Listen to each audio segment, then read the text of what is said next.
and we are more than curious to listen to your presentations and have a look at it. Thank you. No problem. Thank you so much, Alejandro. So the other point that we would like to introduce you, we have, as you said, SOC operation is a big area for MISP usage, right? Primarily for IOC matching perspective and threat detection. So one point is a very simple presentation, but maybe complex to implement architecture.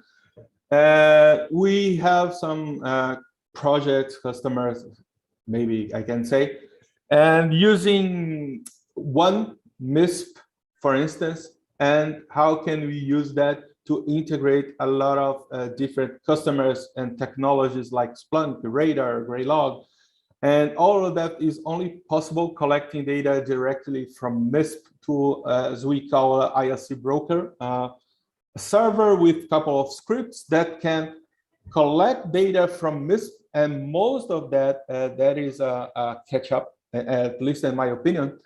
For IOC porting from MISP, we are using the MySQL queries directly, and the database is more customized possible. We have more performance in doing that than extracting by the API that we are consuming PHP, consuming Apache and Nginx, etc. So we are going directly to the database itself with a couple of some caching and turning configuration to that MySQL. And once we export a lot of those IOCs like IPs, hashes, emails, domains, where else, we create a broker machine that will parse that information and upload to individually SIEM technologies. Like Graylog using CSV or accessing the MongoDB itself to upload the lookup data, or Curator from CSV as well, or API to upload to the reference set, and Splunk to CSV and KV store to upload the lookup data as well. After that, in this case, we are only assuming to introduce to the SIEM only the IOC itself, not the context. So it's easier, cleaner, and simpler to introduce that to the SIEM.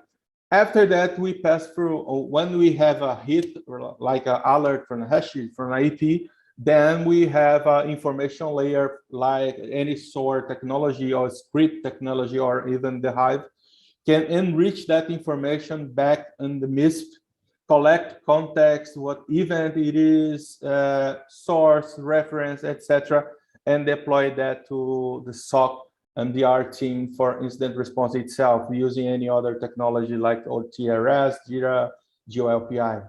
So in this setup, we have a single MISP instance, single IOC broker instance, single the Hive instance that we can scale laterally to a lot of customers and different technologies on that. So in doing that, we can create a two-way IOC hunting, for instance. We can have, I call itself IOC auto hunt. After the IOC is onboarded on the CN itself, the processor rules will try to hit that IOC in the firewall log, Windows log, Linux log, etc. Of course, the information is there already, and we can process to the new log that is coming. That part is easy.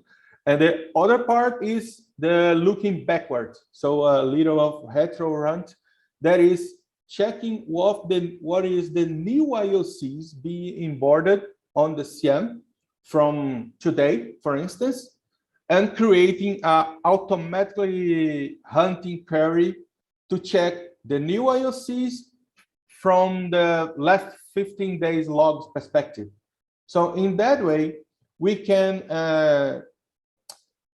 getting a bigger look of the IOC impact on our environment. It's not only, okay, I know that threat from today and I can detect today to forward. No, I can detect the threat today and I can look backwards some days automatically to check if my operation or my customers had detected or had contact with that IOC from that past. So it's a little bit of easy like that to say, a little bit complex to implement, but it's pretty feasible and possible with some scripting. Personally, I use a lot of bash scripting. I find that simple a lot to implement that. Any questions about it? Sounds great. I'm just looking into the chat if we have any questions. I have one. I don't know if it's related to. It's from GI7 Worms. Why do you upload IOC to QRadar over CSV instead of directly through the API? We can use it both ways. The motive to use CSV is because as we have a lot of other technology, you can see in the screen, Greylog can handle CSV and can handle MongoDB. Splunk can handle CSV and can handle KV Store. KeyRadar can handle CSV and can handle API. So for the broker perspective, it's easier and simpler to have the same pack of a CSV, for instance. And in case of the KeyRadar has a tool that can parse the CSV itself and handle to the database without going through the API. API is a little bit slower than loading directly the CSV to the database. Okay, makes sense. It's quite interesting. Just one question. Do you plan to open source the IOC broker things? Because it seems to be something that could be interesting for others. Yeah, well, I did not had thought about it, but I do have another project called CleanDNS. It is open already. And there has a couple of IOC broker ideas. So yeah, could be a very good idea. Okay, cool, nice. So it's maybe something that we could add in the tools list of the MISP project because it's something I see some similarities, even if it's maybe different to MindMeld. Sorry? To MindMeld. It's another. Oh yeah. Is there MindMeld could be a good idea as an IOC broker. Yep. Yeah. And we have and we have another question from the chat from Elimata. Questions. Why are you pushing alerts to the Hive and not to your EDR directly, and use the Hive for cases that are new and not yet detected?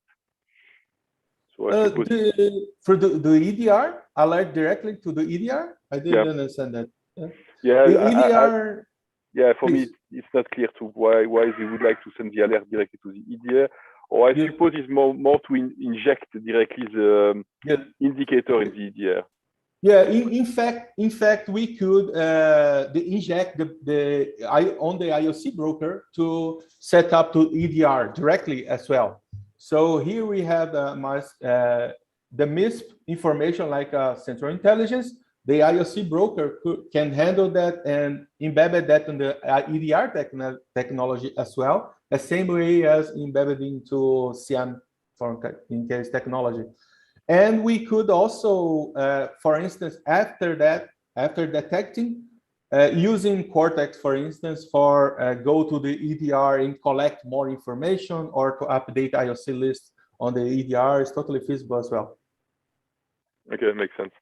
And there's another question. I think it's more to get your contact details because can you be reached through Twitter? Got some questions about the setup and you got there. Oh yeah, sure. Yeah.